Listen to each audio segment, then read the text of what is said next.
And then I'm going to quickly read you Leslie's bio. So Leslie Johansen Nack is the author of 2 award-winning books, 14 and The Blue Butterfly. Her sequel, 19, A Daughter's Memoir of Reckoning and Recovery, finishes Leslie's angsty and challenging story with sobriety and hope for the future. Leslie graduated from UCLA with a degree in English literature and overcame past traumas to raise 2 children in a healthy, loving home. She is a member of the Authors Guild, the Historical Novel Society, and the Pacific Northwest Writers Association. She lives outside Seattle with her husband of 35 years, who's here with us right there. There he is. So, Leslie and I have known each other for a long time. Mm-hmm. And so our danger is going to be talking too long. So if you guys have questions, we're going to have a Q&A after about a half an hour of us chatting. So please hold your questions, but know that we will get to them. And we're going to try not to give any spoilers because obviously, other than me, no one has read 19. And but we're going to talk more about the themes and sort of what the story's about and your recovery and kind of the writing process and lessons that you can share with others. So, but to start, I would like you to give everyone a brief description of 19. Okay. First, I have to thank Zibby for having me here and the store for hosting me and all of you for coming because I'm overwhelmed. And Anastasia for being here too. So this book is, from my heart, it is the sequel to 14, which came out 10 years ago. And my original intention was to write the whole story, but after 14 came out, my sister passed away, and I didn't really feel like writing about my family any longer. And so I took a bit of a break, got inspired by Marion Davies, who lived really close around here, and wrote a book called The Blue Butterfly. And when that was out and it was sort of everything was done, I started writing 19 again. And it sort of is the story, the tender story, I want to say, because this just fell off. It's all right, we can put it back on. Anyway, it is the story of coming of age and trying to find my own voice in a family where,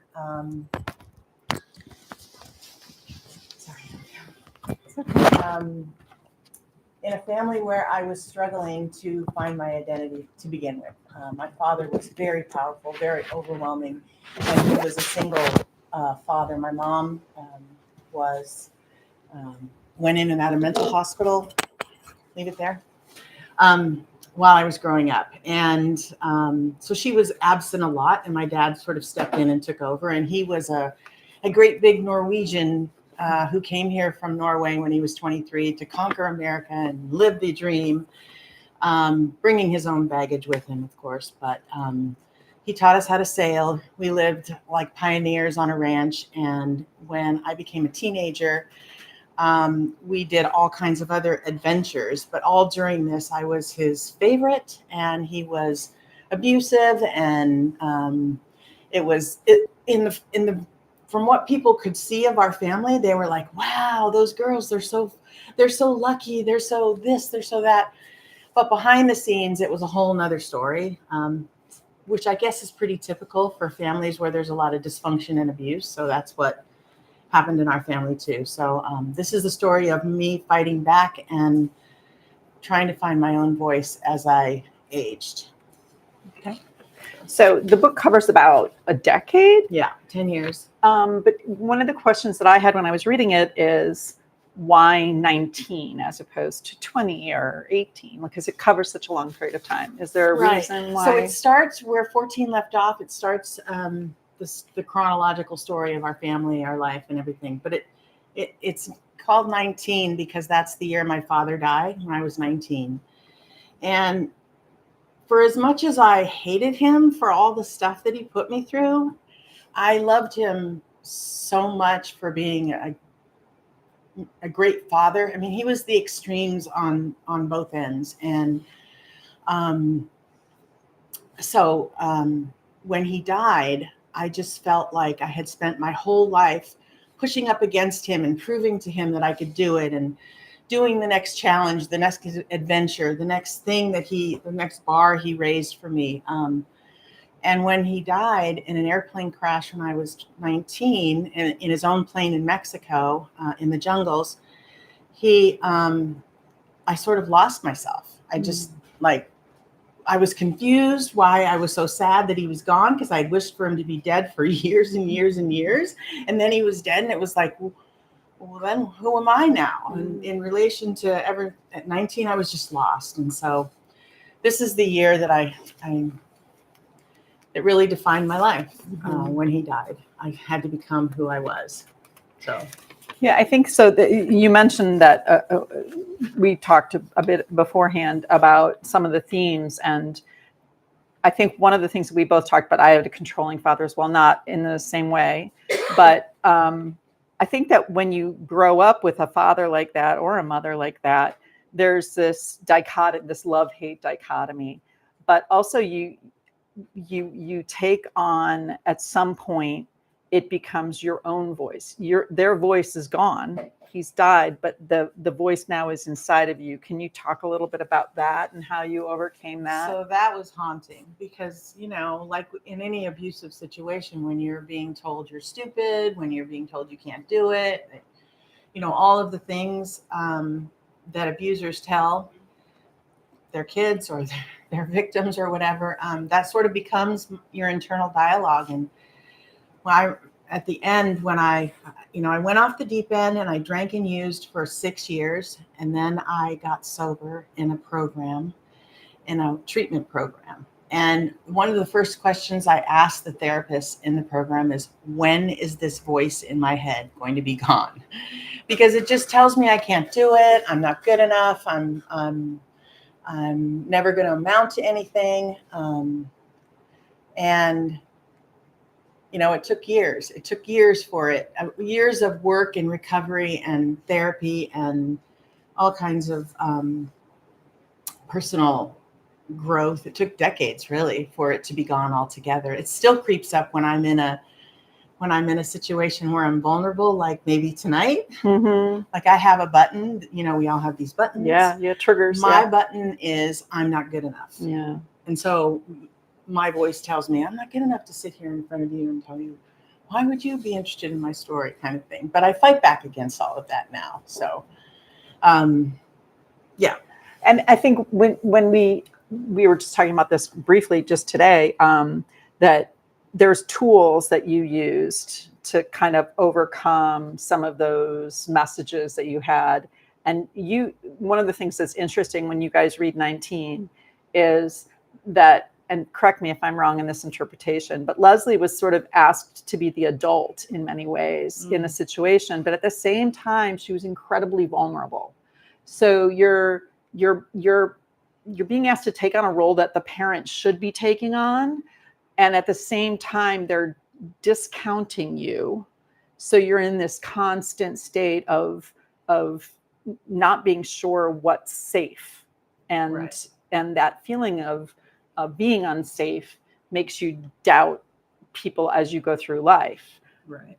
But you managed to move yourself from being this vulnerable mini adult to somebody who's successful, has good, a family life, 2 kids. What were some of the tools that helped you along the way? I know you mentioned therapy, but were there other things that helped you get to that point? Well, yeah, so it was all came in layers, really. When I got sober in the program, and I did the steps, and I did everything that like the 12 steps? The 12 steps, and got a sponsor. And I took the anger management class through the Council on Alcoholism. And this was back when I was 25. Wow.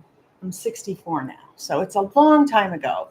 And it's been a long trajectory of healing. And I don't think I could have written this book 30 years ago or even 20 years ago. It's like I had to wait now and to be as healed as I am, and having raised 2 children, And you mentioned to me that you guys did a program where you guys did an adult thing and then your kids were doing. So when we had kids, of course, we started parenting them the way we were parented. And that's just what happens. You just sort of, that's how all this stuff gets passed generation down generation.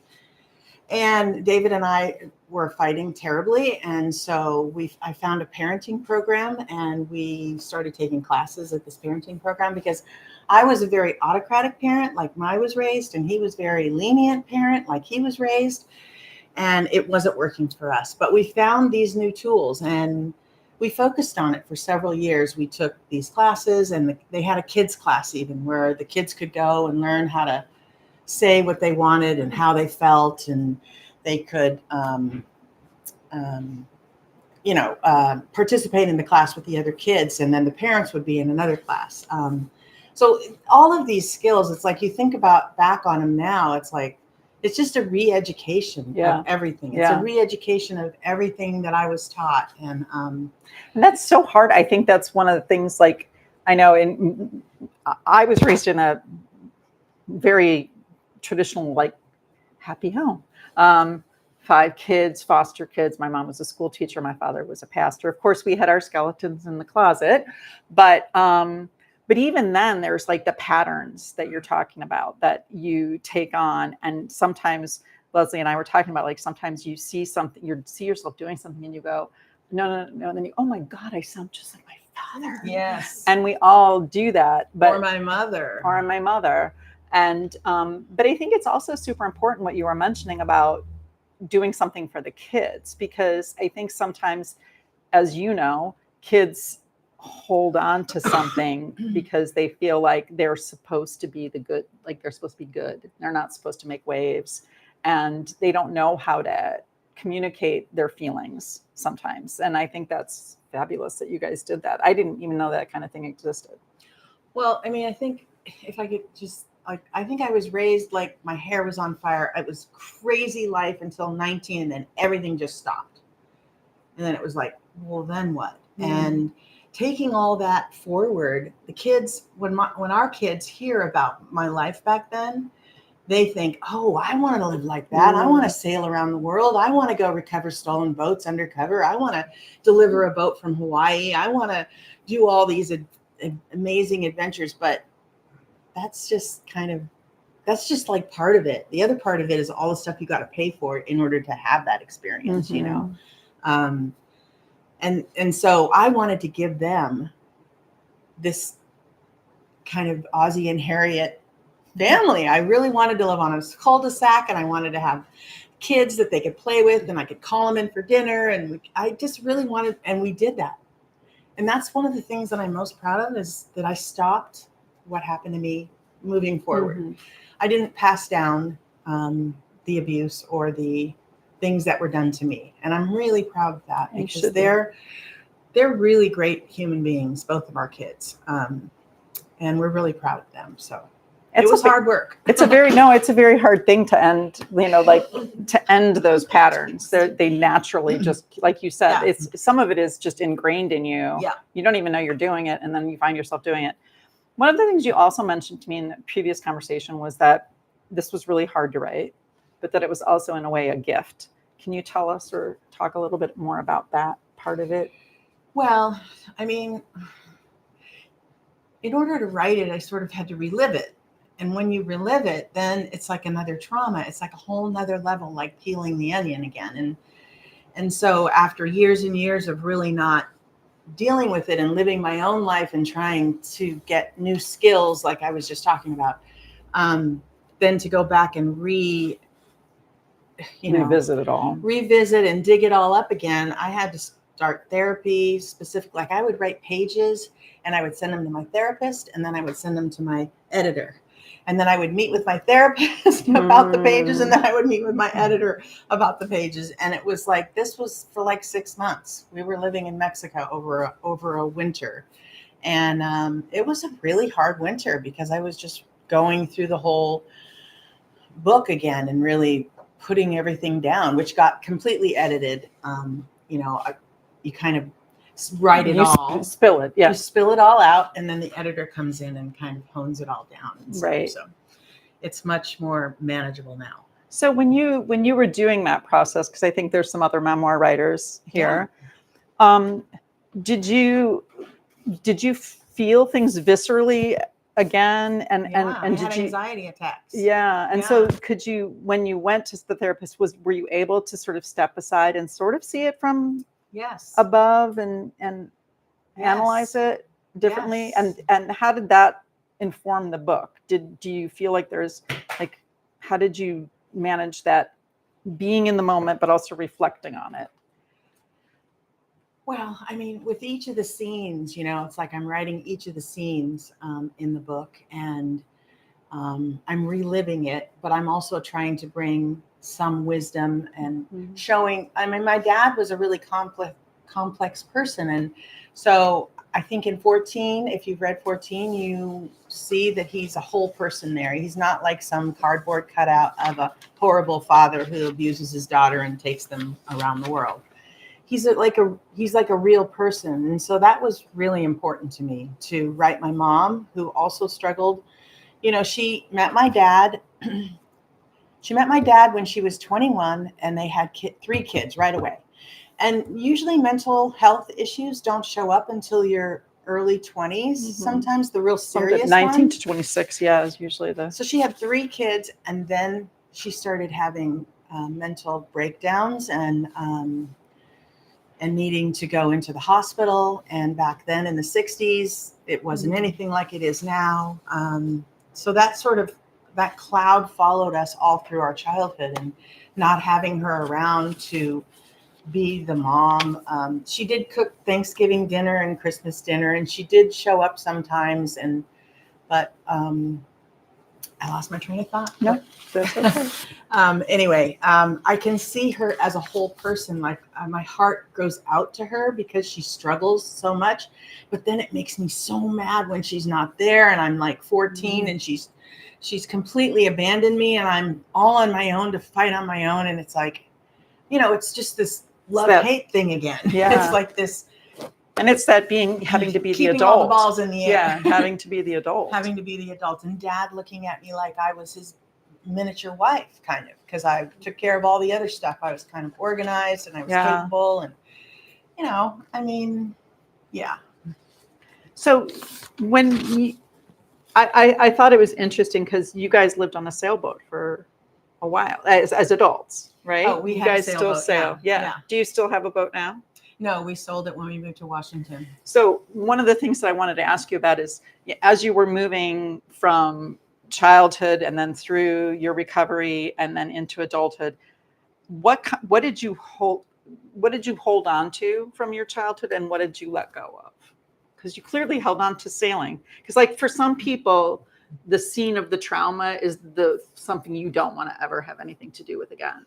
And you're still a sailor. And sailing was something that really got in my heart and my soul. I just really took to it. I loved it so much. I really communed with the ocean. I feel like when we were sailing and we were at sea, it was what filled me up. Being on watch by myself with the sky and the ocean, and just really feeling connected to the natural world. I don't know how to explain it, but it just was something that I loved, and I would always do, and I still will always do. It's like hiking. I feel the same way about hiking. Like nature in general. Nature in general was sort of my solace, and I think that's pretty common with kids who are abused. They find it's an escape. Yeah, it's an escape in nature, an escape with pets or whatever. For some kids, it's reading, or like school is where they can be safe. So that's what they want to hold on to. So you guys, one of the things that, having read both 14 and 19, there's scenes where she's like, 15, 16 years old? How old were you when the wall of water was coming at you? Oh, 14. Yeah. Just imagine that. You're 14 years old. You're at the helm. You're the only one at the helm of a boat, and a wall of water is coming at you. Like, I get the shivers just thinking, like, 'cause we sail, but my husband and I are not blue water sailors. We're whitewater. Like, you got to always see land. But just that whole, like, some of the scenes, and I can't urge you enough to read this book, because there's some of the scenes just, they take your breath away. And when you realize how young you were and how the it's crazy making in a way, just even reading it. And you managed to find music and poetry and all of that, which, do you know, like, when you look back on it now, do you just, and do you now feel like a sense of ownership of that creativity and all of that that's inside, that must have been inside of you even as a kid? Yeah. Well, I always knew I would write. I always knew I was going to be a writer. It was not a question. It was just a question of when I was going to be able to write, because everything was always happening and there was so much happening. And then when he died, then I went off the deep end, and then I got sober, and then I met my husband, and then we had a business, and then we had 2 kids. And it was like, is it ever going to be time for me to write? So I used to say, show me a sign to the universe. Show me a sign that it's my turn to write. And finally I got the sign. And what was it? What was the sign? So I was taking classes, like sneaking away, taking classes at UCSD for writing, just trying to get back into writing and all this as the kids were growing up. And one of the teachers was Judy Reeves in San Diego. And she's awesome. She's my heart, my mentor, my writing person. And she's 83 now. I can't even believe she's 83. Anyway, love Judy. And she sent me an email inviting me into a reading critique group. She said, everyone in the group is going to write a book, and I know you have a book to write, so let's go. And I was like, oh, the sign from the universe. It came. It came in the form of an email from Judy. And I called the family together, and I'm like, sit down. Now it's time to learn how to do laundry and make your own dinner, because when I have pages due, I am driving to San Diego to give them to Judy and this group. And that's what I did for 2 years. And that's how I wrote 14. So how long did it take from start to finish for 14? 3 years. Oh, that's good. Yeah. That's pretty quick. I was pretty focused on it. That's yeah. quick. My first book took me 10, but 19 took longer. Well, 19. Yeah. Well, yeah, because of the tragedies in my family. Yeah. So I read a Substack the other day about memoir, and it named something called FOF, like FOMO, but FOF. And it stands for fear of family. Yeah. And I think for a lot of memoirs, that's a serious concern, right? You're writing about your story, but your story by its very nature involves the lives of others. And how do you manage that and keep that? And I know that that was something that was hard for you, and also something that caused some. Do you mind sharing with us what happened after 14? So by the time that it was time for me to write my book and the universe said yes, it was like nobody was going to stop me. And my mom was still alive. And Monica was alive when I was writing 14. She helped me write 14. We talked on the phone all the time, but she struggled with alcohol and drugs her whole life. And just to interrupt, Monica is her older sister. My older sister. She's only a year and 5 days older than me. So we were very close growing up. My mom dressed us as twins. I mean, it was the whole thing. So she helped you write it. Sorry, I interrupted your stream. So she helped me write it. And then when it was done, my publisher, Brooke Warner, said, you should give a manuscript to your family. And so I did. And when I gave it to my mom, she said, can you take the parts about me out? And I was like, no, Mom, I'm sorry. I love you so much, but no, I can't, because they happened. And you weren't there when that happened. And that's what happened. And when you did come, this is, and so that was really hard. So she didn't come to my book launch.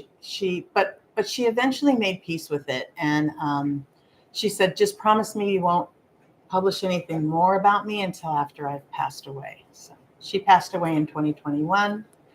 And here we are. So, I mean, who has that saying that says, if you wanted us to write something nice about you, you should have been. Anne Lamott. If you didn't write us to write bad things about you, you should have been nicer to me. You should have been. Yeah. I mean, I don't know. I mean, I know but her life wasn't great either. And I know it gets passed down, but at some point it has to stop, and we have to start talking about it, because there's no way we're going to change the culture of all of this in the families unless we start talking about it. We have to start talking about it. There's a phrase I use I came up with it when I was talking about my first book, which is about trauma recovery. And the phrase is trapped by the unspoken. And I think for a lot of people, that's what happens is you don't want to talk about it. And so you never heal from it, because if you can't address it, how do you heal? And it is really hard. It's like a chicken and egg thing. Yeah. You can't get started. It's very hard. So unless you're like, I felt desperate if I wasn't going to try to get help and stay sober. So staying sober was the foundation of what led me to find recovery in other areas of my life. First, I had to get rid of the men, the alcohol, and the cocaine. And when all of those were gone, then it was just me. And then I got to look at me, and it wasn't very good. And I had a lot of work to do. And so I kind of just started doing that 1 inch at a time. And if you just do it 1 inch at a time, it adds up. We get healed eventually. We get to the point where we can talk about it like in front of a crowd. Oh my God, it's like nobody even knew this even happened to me at age 25 when I got sober. I had anxiety attacks just talking about what happened to me. So the fact that I'm, it's good. It's good. Well, and it makes sense. I mean, if you think about the factors that led into like the factors of your childhood, your dad, so wanting approval of men, totally makes sense. Your mom had a drinking issue, totally makes sense. Like you were basically living out your parents' example until you were able to stop it. All? We all do. We all think about do. it. Yeah. We all do. Right. Yeah. So, all right. Now I would like to, is there anything else that you want to tell everybody before we go to questions? I don't think so. Okay. So now it's time for you guys to talk and ask your questions. Anybody have a question? Did you find 14 or 19 harder? Which one did you? To write? Yes. And do you have another one in you? No more memoir. Okay. I'm done, I think. I'm You going to write think? a rom-com next. There you go. With my daughter, I think. Oh, she really? wants to Oh, write a that's so book. cool. And so I'm like, let's do it. Let's have some fun. Let's write a fun book. Her daughter is the one that like Bedazzled. bedazzled these. Yeah.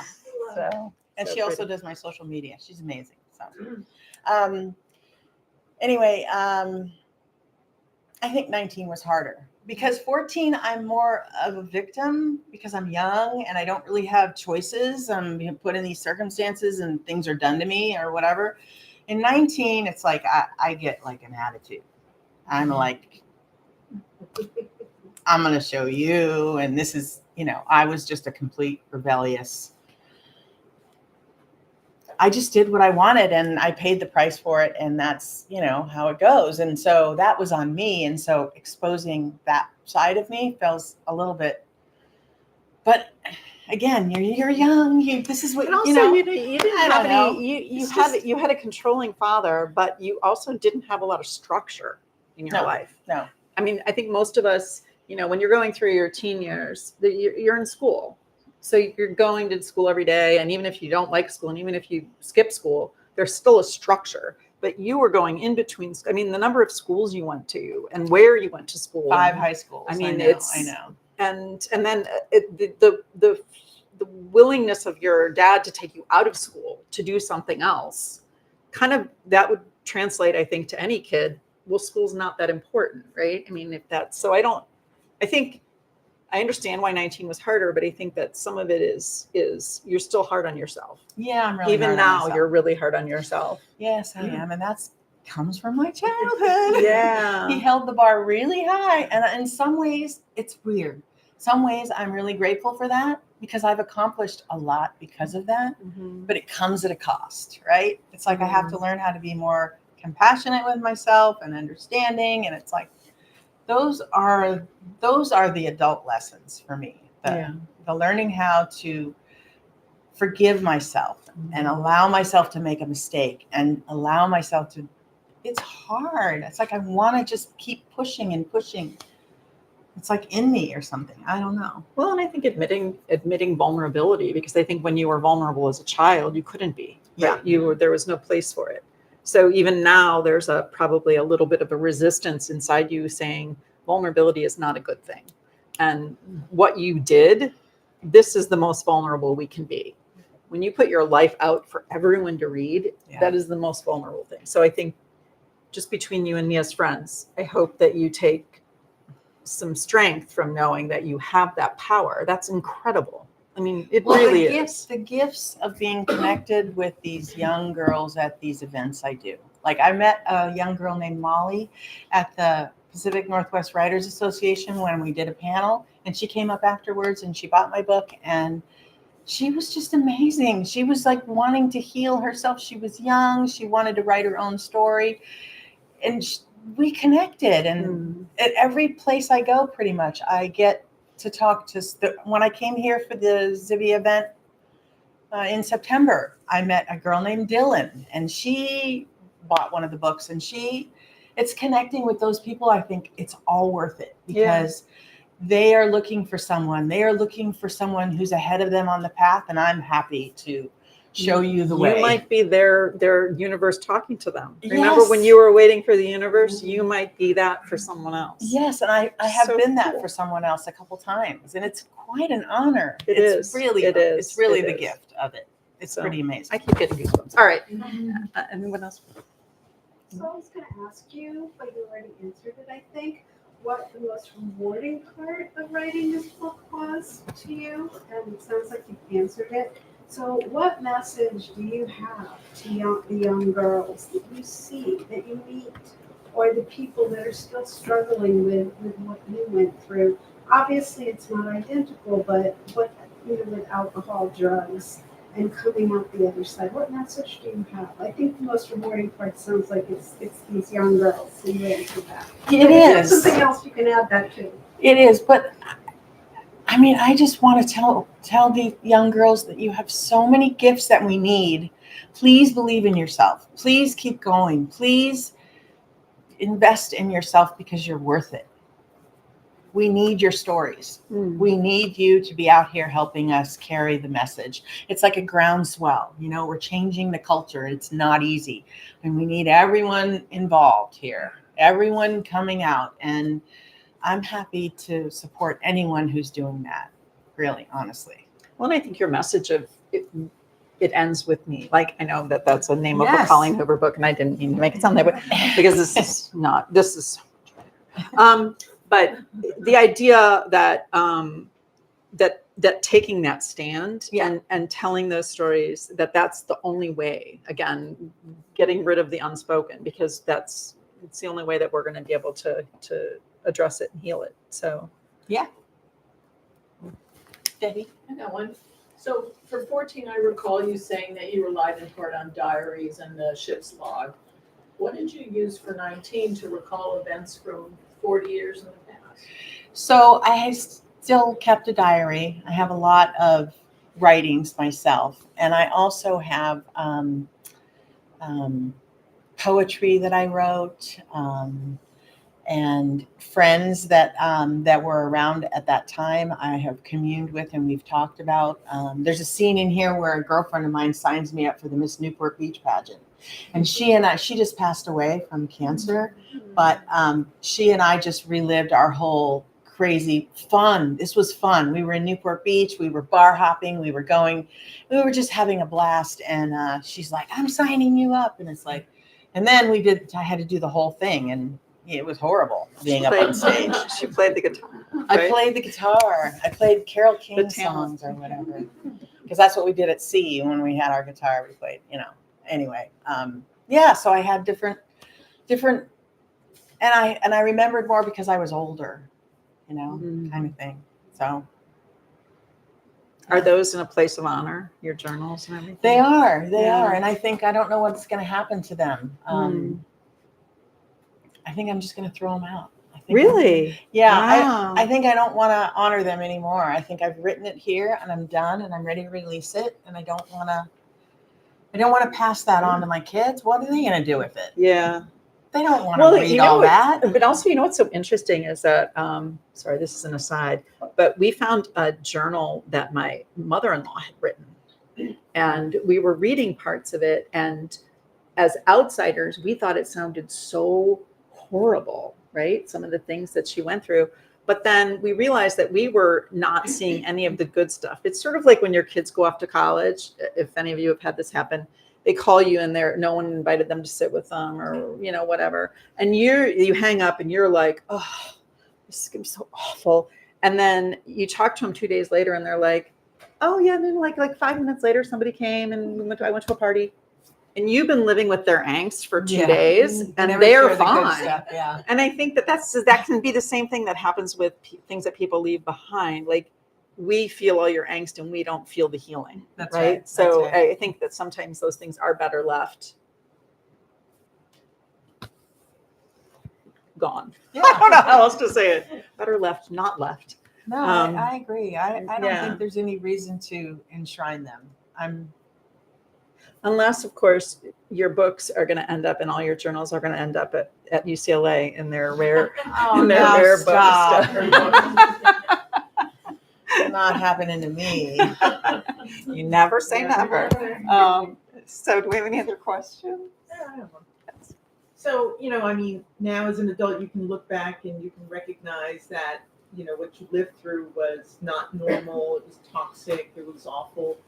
When you were actually going through it, did you recognize that this was not normal, or did you think this is normal because this is all I know? Well, a little bit of both, I think. And so I knew we weren't normal like other kids at school. Like, because they were always like, oh, she's the one who lives on the boat, and, she's the one who lives on the ranch and has to ride her bike 5 miles into town. It's like we were always different. And he always kept us kind of separate. We were not really enmeshed in a community. We were constantly moving every couple of years. And what was the other part of that question? I'm sorry. Did you know back then? Yeah, did you know that but I'm also the abuse and all that, but did you know that was not right, that it was not normal, that? Well, I mean, yeah. I mean, I think. Yeah, he wouldn't let us wear bras. He wouldn't let us he wouldn't let us, we had to sleep naked. He wouldn't, there were some kind of weirdo things that I knew wasn't normal, because when I would go sleep at my girlfriend's house, she had a bra and she got to wear pajamas, and it's like, kind of thing. So I knew that was kind of different and weird. But at the same time, it was just the reality we had to deal with. And it was just, game on all the time. And like, I'm tracking him wherever he is, kind of thing. Yeah.